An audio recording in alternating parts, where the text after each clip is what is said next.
morning, everybody. Welcome to Wallace Hartley Presents. I'm your host, Glenn Lamont. Been a while. Haven't been on with my usual weekly update. Been very busy with the whole podcast thing. And we should have our first episode 1, coming out this weekend.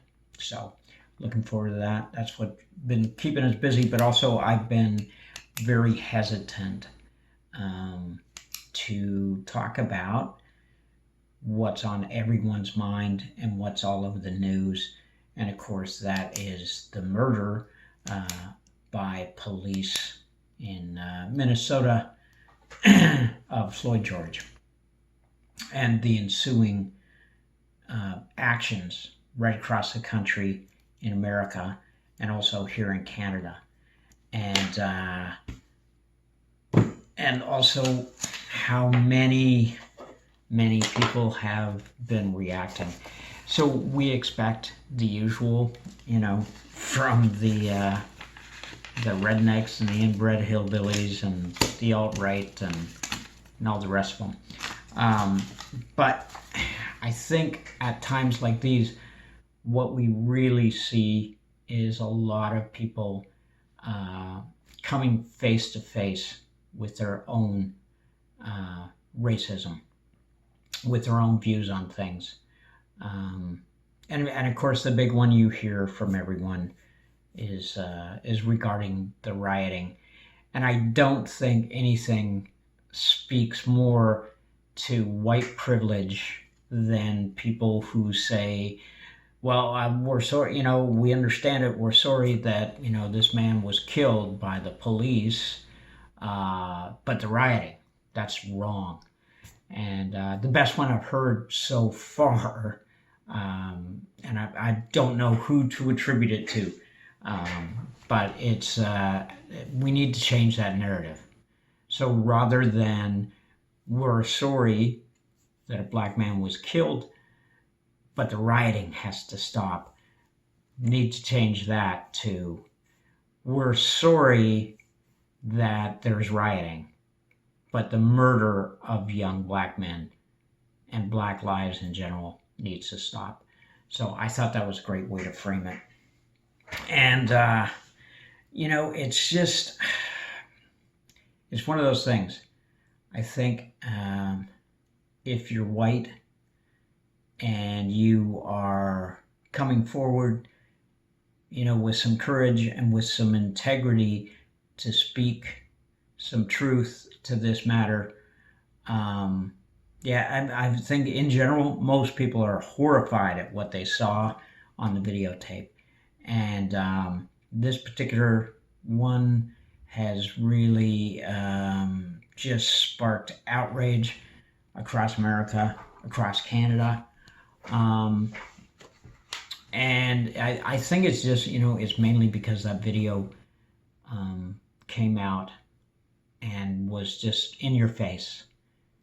The nation, our nation, America, watched a man be murdered on television, on, your phones, on your tablets, on your laptop, wherever. And myself, I didn't even need to watch the whole thing to know what was going to take place.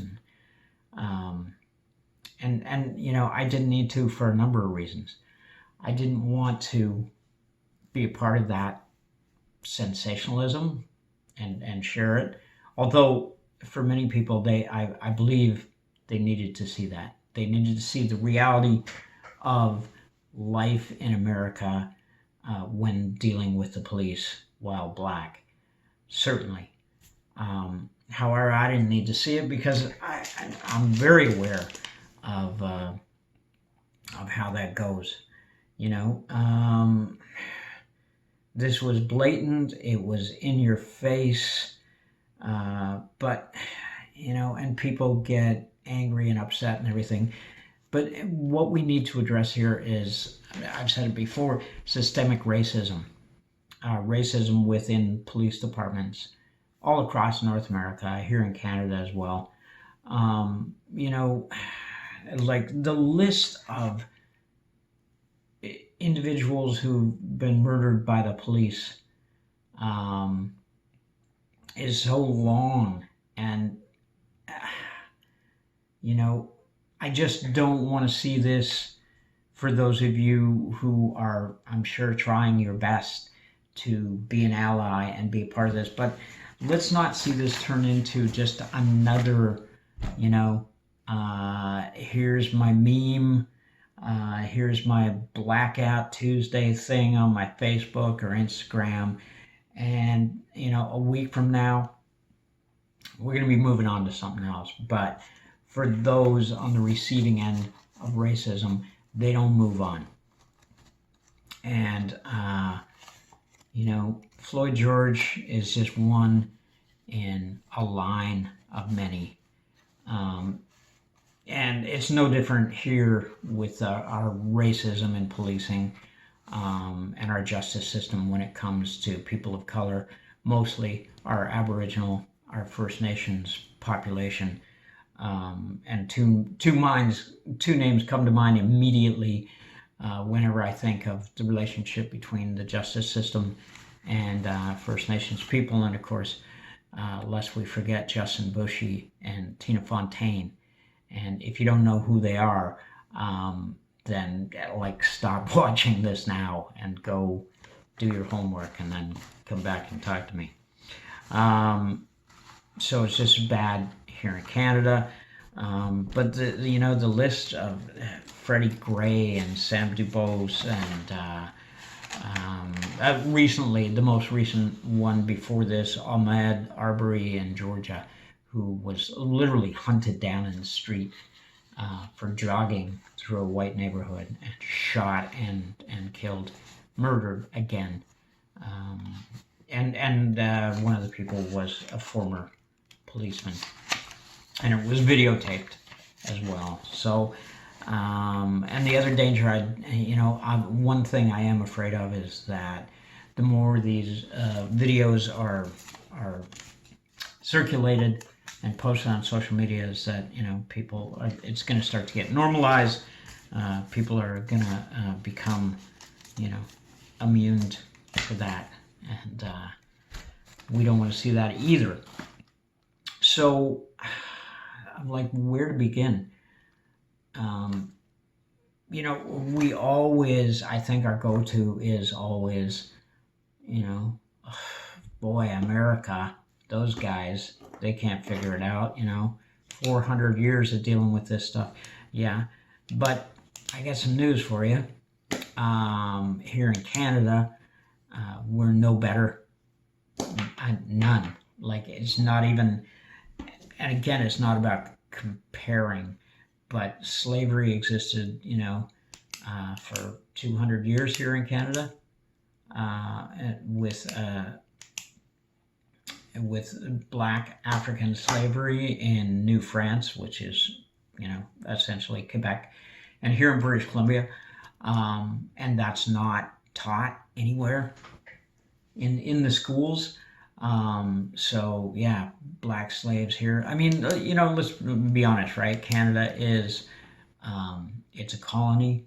It's a colonial nation. We came, we took, we murdered, we raped, and that's how we have the country that we do. And, people forget that. And that racism here in Canada runs deep, not just with our First Nations people, who we've done our very, very best to annihilate, to wipe them out, cultural genocide, and well, not even just culture, I mean just genocide in general. So I guess what I'm saying is we can't be up here on our moral, taking the moral high ground. We can't be preaching to anyone that you guys are doing a bad job down there. So I don't want to take too much time, but let's just look for a second at the relationship in America with in this particular instance, you know, um, Black lives. So ever since the 13th Amendment in America, which everybody lauds as this was when, you know, slavery was abolished and people were free. So the 13th Amendment says neither slavery nor involuntary servitude, except as punishment for a crime whereof the party shall have been duly convicted, shall exist within the United States. And that's their out. That was their loophole. So no more slavery unless you've done something wrong. And well, you know, it doesn't take much. You walk down the street, you were walking while black, so you're going to prison. We have slavery again because chain gangs, all that stuff. Regardless, you know, when people who are watching, you know, what's going on right now, and they're more concerned with the rioting, like, you know, the moron who's in charge of their country, is it, you know, since the civil rights movement in the 60s and before that, peaceful protest has been tried. And let's just say, you know, the most recent being Colin Kaepernick. And look how upset white people got about this guy who's still blacklisted from the NFL for what? For kneeling, a peaceful, nonviolent protest. And that didn't work. So what do you got to lose? And I understand it. I get it. You know, the looting, the rioting, and everything else. It's what is it going to take? What is it going to take for people to begin that process of reconciliation, just like here in Canada with our First Nations people? So I guess what I would like to say is, rather than jumping on the bandwagon and doing your social media thing, you know, with your memes and all that, if you're unsure of what to do, if you're unsure of how to be an ally, there are things that you can do. Read. So there is Policing Black Lives, State Violence in Canada, From Slavery to the Present by Robin Maynard is a great book. A North Side View of Slavery by Benjamin Drew. You can go here in Vancouver, in Canada, just go to the Hogan's Alley Society, in particular in Vancouver,